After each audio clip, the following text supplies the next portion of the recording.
Setiap kebijakan ekonomi bukanlah sebuah keputusan yang 100% netral. Di balik setiap angka, setiap regulasi, ada pertarungan kepentingan, ada juga dominasi kekuasaan yang dimunculkan. Ada suara rakyat kecil yang terpinggirkan akibat kebijakan tersebut. Misalnya pada fenomena impor gula. Di Indonesia, hal ini bukan hanya mengenai pemenuhan permintaan atau pasokan semata, akan tetapi soal siapa yang menguasai, siapa yang dikorbankan, dan siapa yang diuntungkan. Mari kita buka mata bersama, ini bukan sekedar soal masalah ekonomi saja, ini mengenai soal keadilan. Assalamualaikum warahmatullahi wabarakatuh. Perkenalkan, nama saya Rahadi Akmal, mahasiswa jurusan Ilmu Pemerintahan angkatan 2023. Di sini kita bakal membahas ataupun membedah mengenai fenomena impor gula yang terjadi di Indonesia dengan menggunakan perspektif ekonomi politik, khususnya ekonomi politik Marxian. Kalau kita lihat sekilas, teman-teman, kebijakan impor gula ini mungkin tampak sebagai sebuah solusi yang diberikan oleh pemerintah mengenai kebutuhan nasional, produksi dalam negeri yang kurang, lalu akhirnya kita melakukan impor tersebut untuk memenuhi hal tersebut.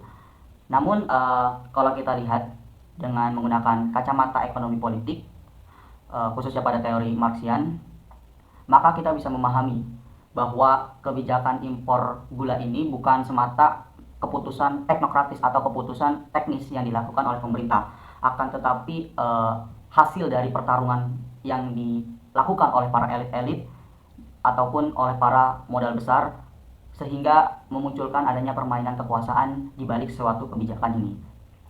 Maka di sini kita juga harus bertanya, siapakah yang sebenarnya mengambil keputusan, kepentingan siapa yang diutamakan, serta siapa yang dikorbankan dengan adanya kebijakan impor gula ini.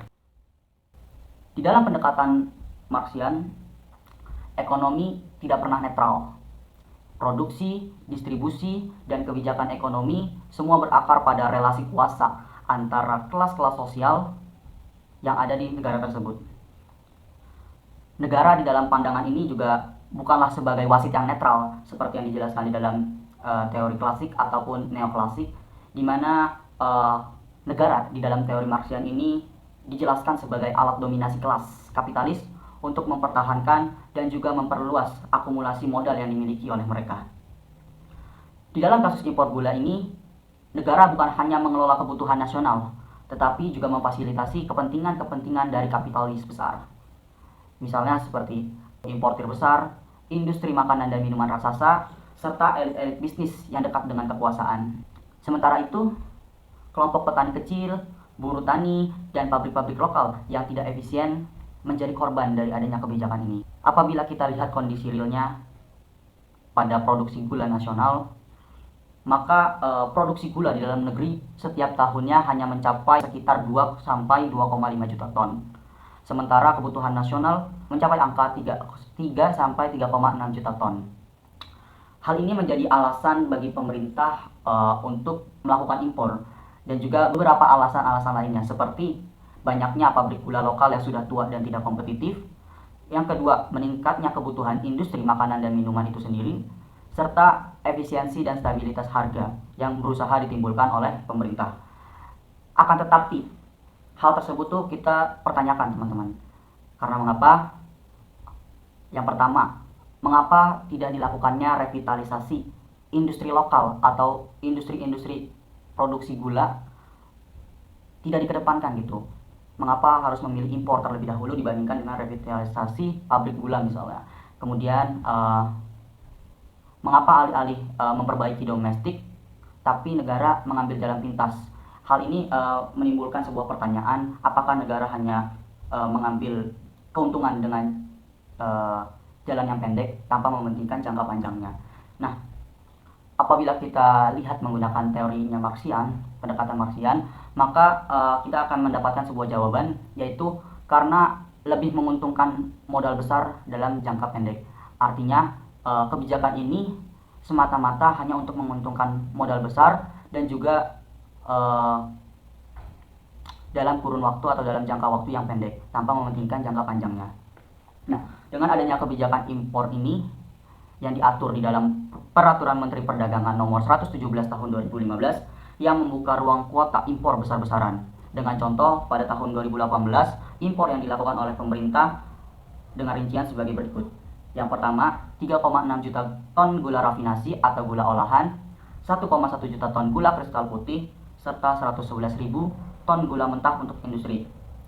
Walaupun pada tahun 2018 saat itu Indonesia tengah mengalami panen raya untuk produksi gula, akan tetapi pemerintah tetap melaksanakan kebijakan impor ini, sehingga ini juga memiliki dampak buruk terhadap kondisi gula saat itu di Indonesia.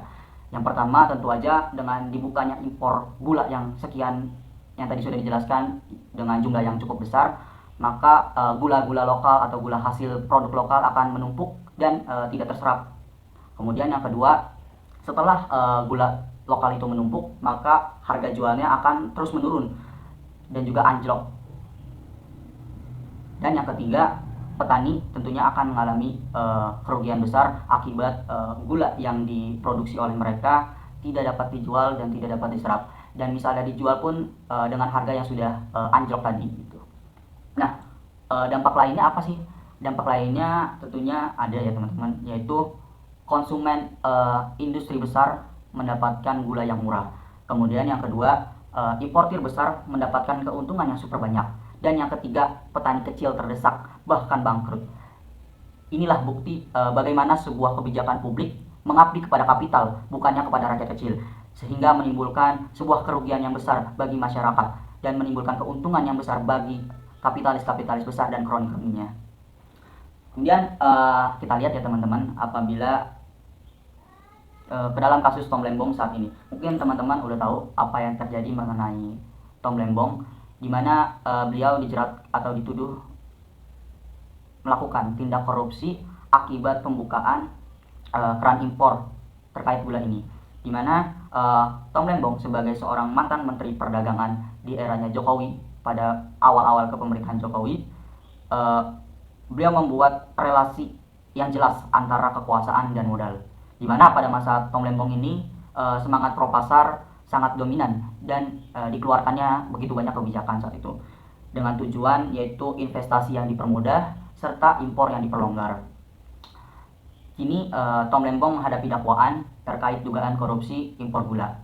Kasus ini juga menegaskan apa yang dikatakan oleh Ferry Irwandi, bahwa pasar bukanlah ruang bebas, melainkan ruang penuh intrik politik, kekuasaan, dan akumulasi dari modal. Bahkan setelah eranya Tom Lembong, pola yang sama pun berlanjut. Setiap menteri perdagangan yang dimiliki oleh pemerintah selalu membawa agenda politik yang menyatu ke dalam kepentingan bisnis besar.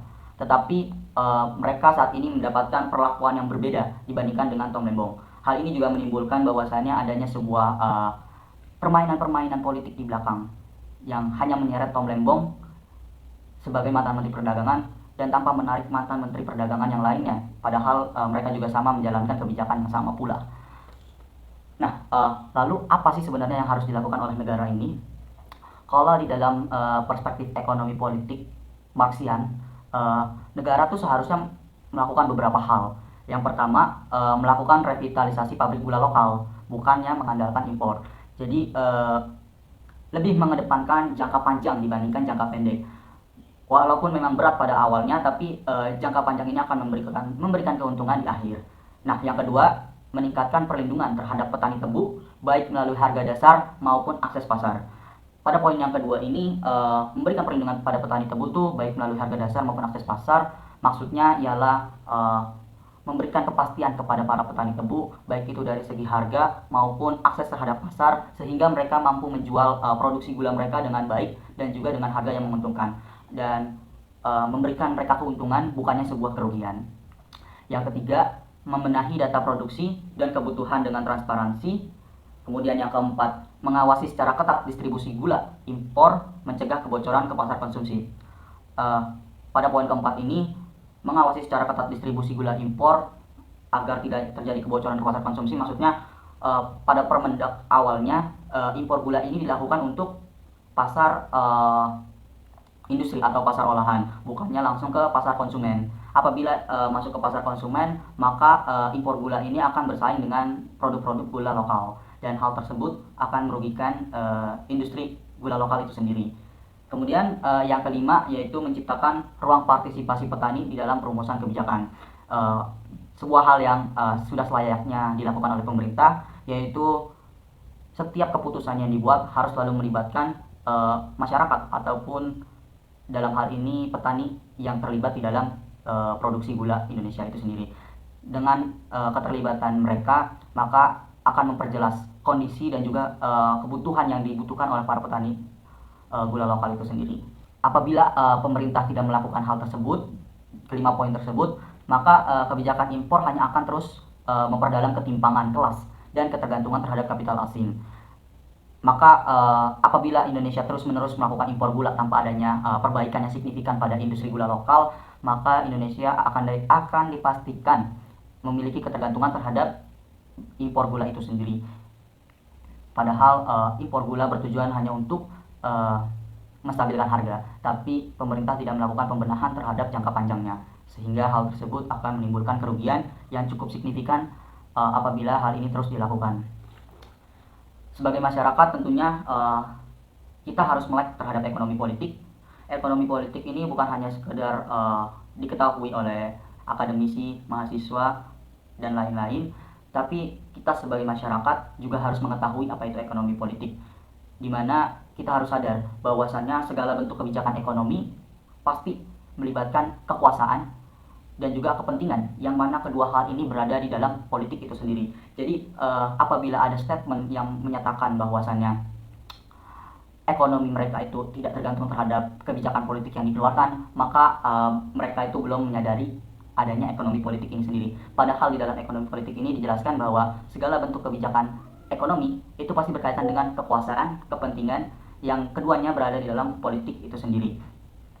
Maka kebijakan impor gula ini bukan sebagai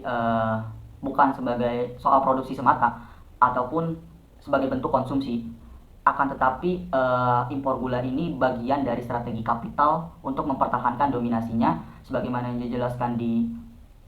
yang dijelaskan oleh Winters di dalam teori oligarkinya, bahwasanya oligarki atau kapital itu mempertahankan aset, terus kemudian mendapatkan pendapatan serta melindungi propertinya dengan mengandalkan cara dominasi, baik itu dalam bentuk yang terselubung maupun tidak.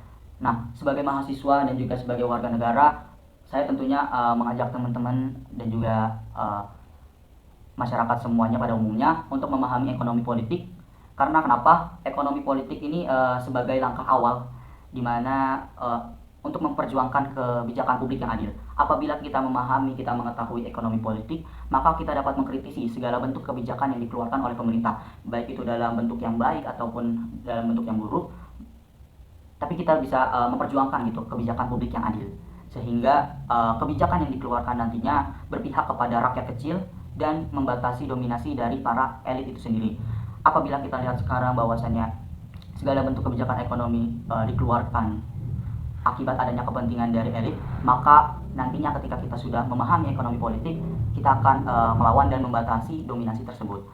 Mungkin sekian penjelasan ataupun diskusi kita pada hari ini. Terima kasih sudah menyimak. Jika kalian suka video ini, silahkan berikan like, dan juga apabila kita ingin berdiskusi, silahkan komentar di kolom komentar. Mari kita bangun kesadaran kritis bersama. Wassalamualaikum warahmatullahi wabarakatuh.